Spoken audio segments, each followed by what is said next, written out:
Getting ready to walk in and interview holistic chef Ken Immer, who has created gRAWnola. Raw granola, which is absolutely fantastic, and we're going to see how he does it and how well he's doing, so stay tuned. We're cutting up some samples right now. Actually, I've got some of our product that just came hot off the presses, after being in our dehydrator for almost 24 hours. So it turns into this wonderful granola bar right here. It's crispy and quite delicious. Excellent. Hey. All right. We have there we go. So anyway, I was making some healthy food for some clients of mine. I was cooking as a personal chef, making food for people, about 20 people a week actually. I was cooking vegetarian healthy foods, and one of the things I thought they needed was a snack. And when the idea of granola came to mind, something that's a great snack, people love it, it has a lot of popularity, I thought, is there a healthy way to do this? And I was looking into raw foods at the time, and I found a recipe for raw granola that I thought was really interesting. And when I, of course, didn't follow the recipe, I came up with my own. I just used that as kind of a basic, dates, apples, interesting. And I made my own. The first time I put it in my mouth, I realized this could be on a store shelf somewhere. There's something about the flavor of this that is totally outrageous. And that was the beginning. And since then, we have moved into a 1,800 square foot production facility where we are here right now, and we're making it en masse. I've just got the ends of our bars that were kind of mismatched, and we're cutting them into our samples that we'll send you home with a little bit there. There we go.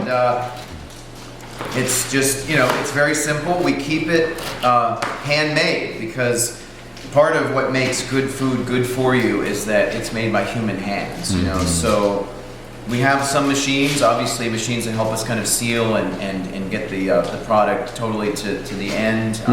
But we lay it out by hand, we cut it into pieces by hand, and it keeps sort of a homemade look to it, as well as, I've touched it. I've touched every granola bar that goes out of here, and that really makes a big difference. That does.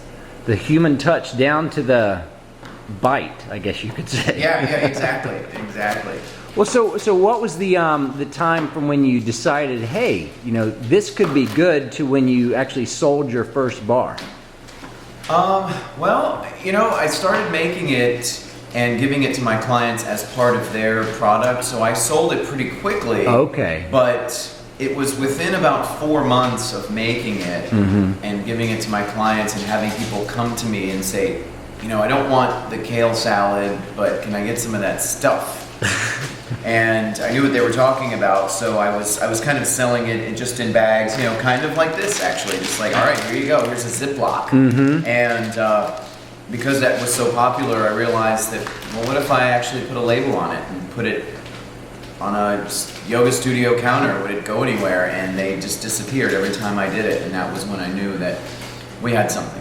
Okay, so you started at a yoga center. Yeah, Holy Cow was the first place that was selling it, Holy Cow Yoga over in West Ashley. Okay. And then Serenity Now over in Mount Pleasant started selling it, and before you know it, we went to the farmer's market downtown, and that was when everything really changed, because initially it was kind of more of a hobby, like, hey, I'm selling this extra stuff, this is great. Right. Then someone said, you should be at the farmer's market, and I kind of went right in. I was lucky to be available, have a space available. The first weekend we sold more granola than we ever sold at the farmer's market. That very first weekend, people didn't even know we were there. It was just like a secret. We put ourselves up, let's see what happens, and we sold more granola that day than we ever did any other day that we were ever at the farmer's market.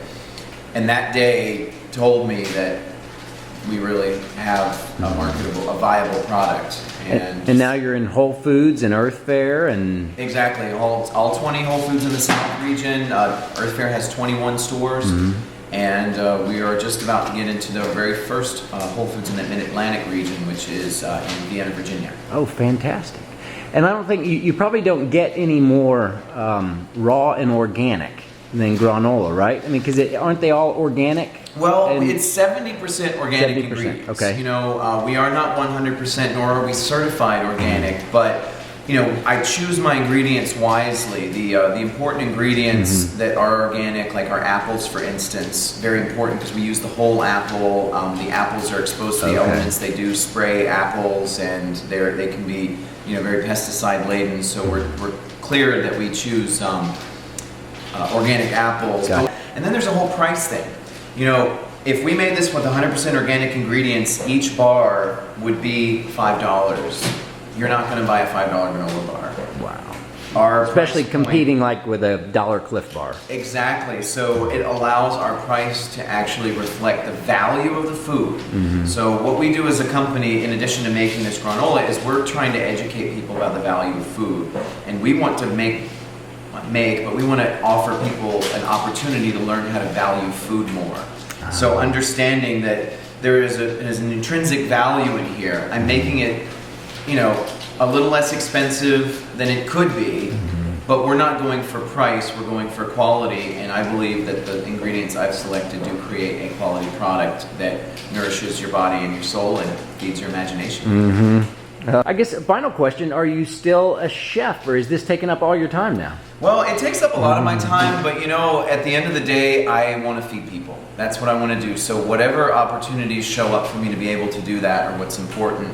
So I happen to have a dinner just tomorrow night with some clients. It's a small one, and if I'm going to be working for people, it's usually on a smaller, more intimate level. But again, that's about life affirming. If I was cooking for 4,000, that's one thing, but if I can get in a room with 8 people, make some food, talk about the food, teach them something that when I leave, they could then replicate, that's much more valuable than me making a bunch of food, giving it to people, and them not knowing anything about it, and then wondering what just happened. Right.